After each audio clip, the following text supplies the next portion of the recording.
pole position para Red Bull número 1, que se está mal, não está tão mal assim, pelo menos nas mãos de Verstappen, que larga então na frente amanhã. Segundo para Piastri, terceiro para George Russell, quarto para Leclerc. Leclerc 0,376 da ponta, quase 4 décimos. É uma luneta razoável, vamos ver como a Ferrari vem em corrida.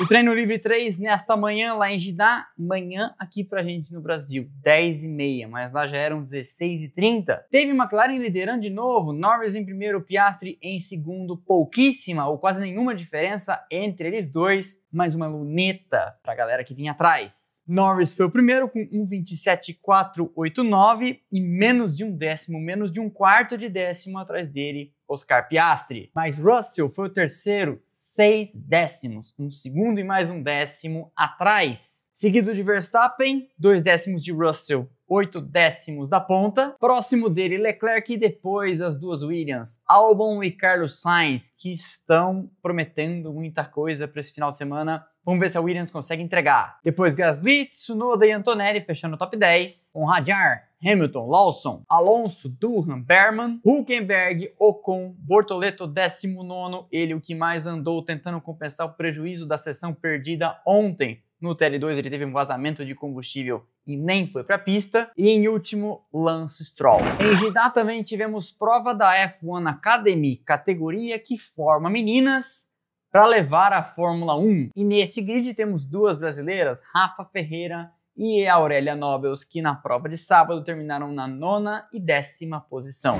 Mas o que todo mundo falava, mais uma vez, era sobre o futuro de Max Verstappen, e um jornalista de peso, Andrew Benson, da BBC, trouxe a informação. Segundo o reporte dele, que a gente reproduziu aqui no Twitter e no Instagram, ele ouviu de fonte próxima a Max Verstappen, pessoas que trabalham com ele, sem nem ser perguntado, que o Verstappen pode tirar um ano sabático em 2026 para voltar em 2027. Pareceria um cavalo de pau bizarro na carreira, mas se você for olhar bem, faz algum sentido. Verstappen será pai nos próximos meses, Kelly Piquet espera um filho deles. E aí ele poderia ficar esse primeiro ano próximo da família, curtindo o bebê novo e aproveitando para observar quem se sai bem na mudança de regulamento radical que a gente tem para o ano que vem. Lembrando que o novo regulamento traz todo um pacote novo para os carros, nada será aproveitado de agora e também um novo motor. Então a mexida no tabuleiro pode ser brutal, quem tá mal pode ficar bem, quem tá bem pode ficar mal, e às vezes se comprometer com um projeto de longo prazo pode não ser a melhor coisa. E se tem alguém, como falei no podcast na Motorsport terça-feira, que tem condições de guardar as cartas e ficar de olho no que acontece para decidir então o que fazer depois, é Max Verstappen. O próprio Benson disse, entretanto, deixou lá uma ressalva, pode ser a galera dele jogando mind games, jogos mentais, não só com a imprensa como com os demais dirigentes de equipe para forçar a história e etc. Sim, mas nós já vimos campeões tirando anos sabáticos e voltando para vencer.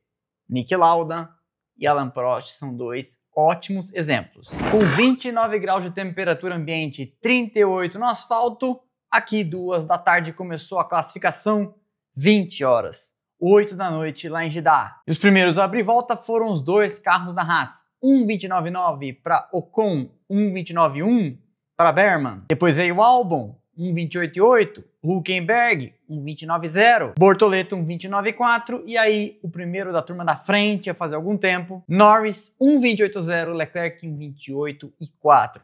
Sempre vou falando esses tempos para vocês, quem conhece o canal já sabe, para a gente ir acompanhando a evolução, enquanto o pessoal vai dando uma volta mais no parafuso e tirando aquele desempenho que estava escondendo. E é normal que as equipes que andam no fundo tentem mais vezes para ver se passam para o Q2. Por isso que sempre quem tem algum problema de desempenho vai antes para a pista. Haas, Sauber e etc. Verstappen foi lá e fez um 28.1 e ficou com o segundo lugar. Logo depois dele passou o Yuki Tsunoda, 1.28.3, 0.250, mais ou menos um quarto de segundo, 2 décimos e meio atrás de Verstappen.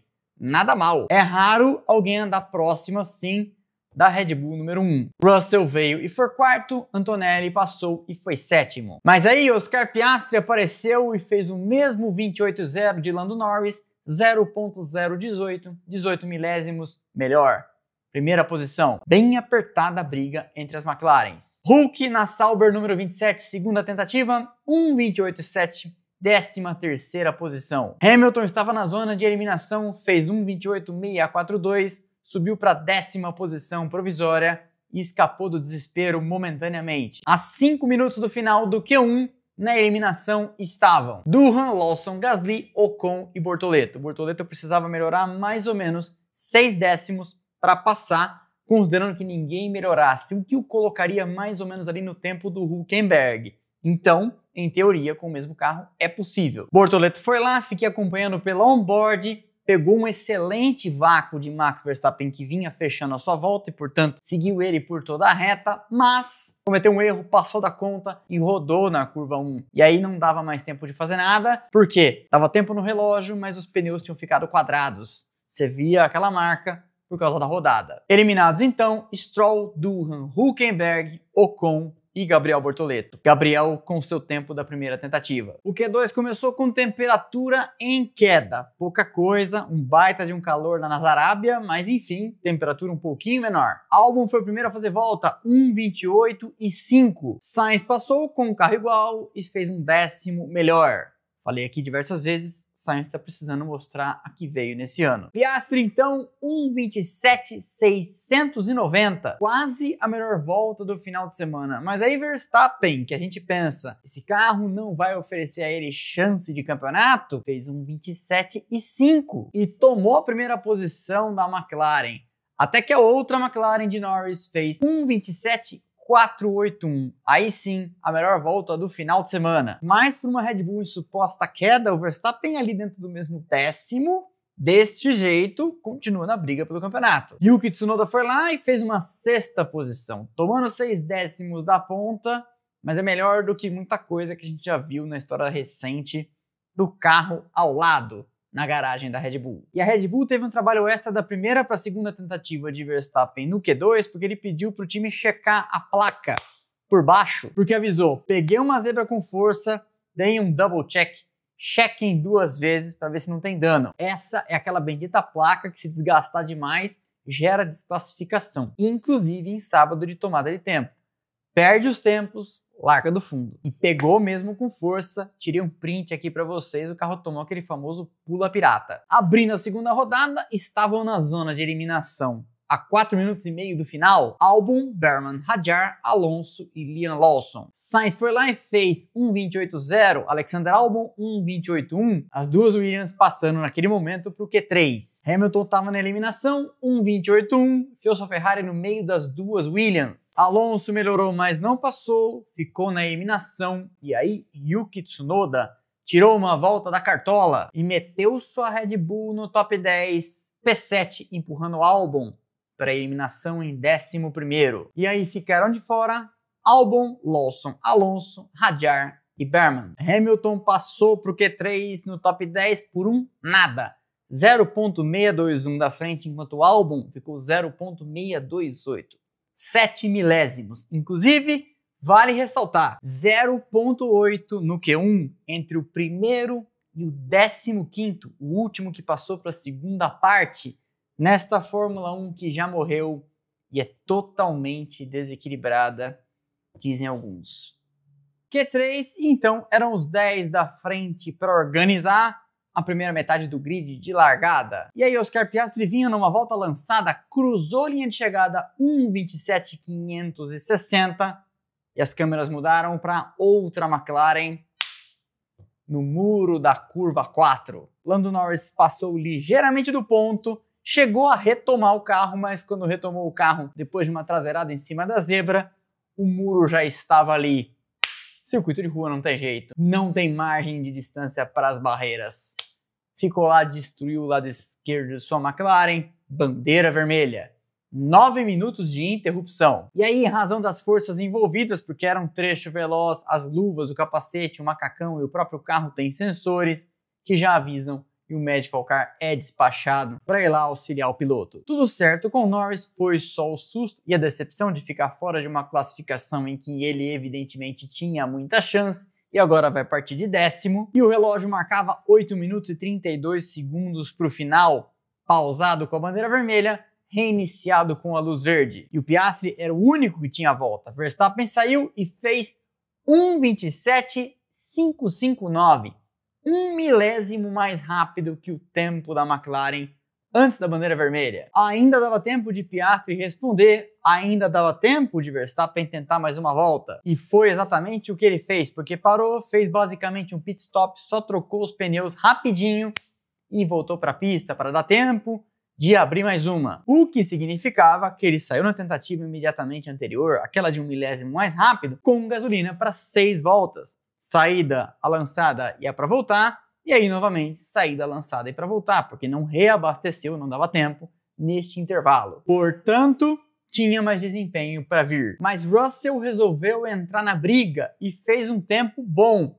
0.282 mais rápido do que Verstappen no segundo setor. A Mercedes cruzou a linha de chegada com 1:27.407. Melhor tempo, mas Piastri vinha em volta lançada e Verstappen mais atrás também. Piastri passou 1:27.304, 0.103 melhor do que Russell. Já era tempo com cara de pole position, mas valia a pena esperar, porque Verstappen vinha vindo. E aí, ele fez 1:27.294, 0.010, 1 centésimo melhor. Pole position para Red Bull número 1, que se está mal, não está tão mal assim, pelo menos nas mãos de Verstappen, que larga então na frente amanhã. Segundo para Piastri, terceiro para George Russell, quarto para Leclerc. Leclerc 0.376 da ponta, quase 4 décimos. É uma luneta razoável, vamos ver como a Ferrari vem em corrida. Quinto para Antonelli, sexto para Carlos Sainz, enfiando a Williams ali na frente. Sétimo para Lewis Hamilton, tomando meio segundo do Leclerc. Nós já estamos na quinta etapa, ele precisa achar esse meio segundo logo. Oitavo para Tsunoda, nono para Gasly com a Alpine, que de fato vem melhorando, e 10º para Lando Norris, o maior perdedor desta classificação, sem dúvida, porque é líder do campeonato e é o favorito amanhã a não ser mais. E aí, na ordem que já estavam, 11º para Alexander Albon, 12º para Liam Lawson, depois Alonso, Hadjar, Berman, Stroll, Durham e Hülkenberg, companheiro de Gabriel Bortoleto, 18º, Esteban Ocon com a Haas e o brasileiro em 20º. Que esperar para amanhã?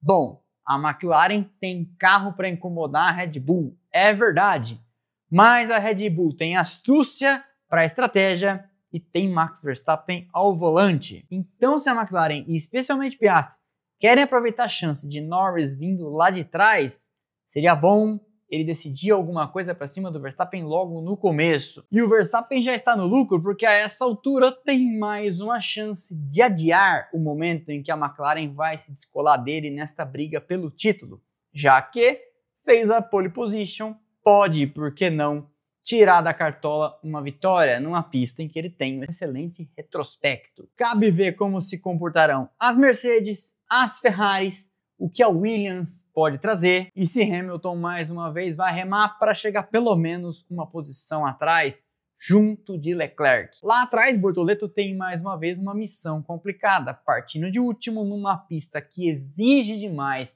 de aerodinâmica dos carros, e ele já conhece da Fórmula 2, mas a gente sabe que Fórmula 1 é uma experiência completamente nova. Só que essa pista propicia safety car, já tivemos corridas malucas por lá, e como o Hülkenberg mostrou na primeira corrida do ano na Austrália, para somar pontos com o carro da Sauber é importante estar em condições de capitalizar em cima do erro dos outros. Portanto, eu não perderia o Grande Prêmio da Arábia Saudita de amanhã, que vem às 2 horas da tarde, e a gente entra no ar no projeto Outro Canal, nossa transmissão paralela em segunda tela, que eu vou deixar o link aqui embaixo, fixo no primeiro comentário.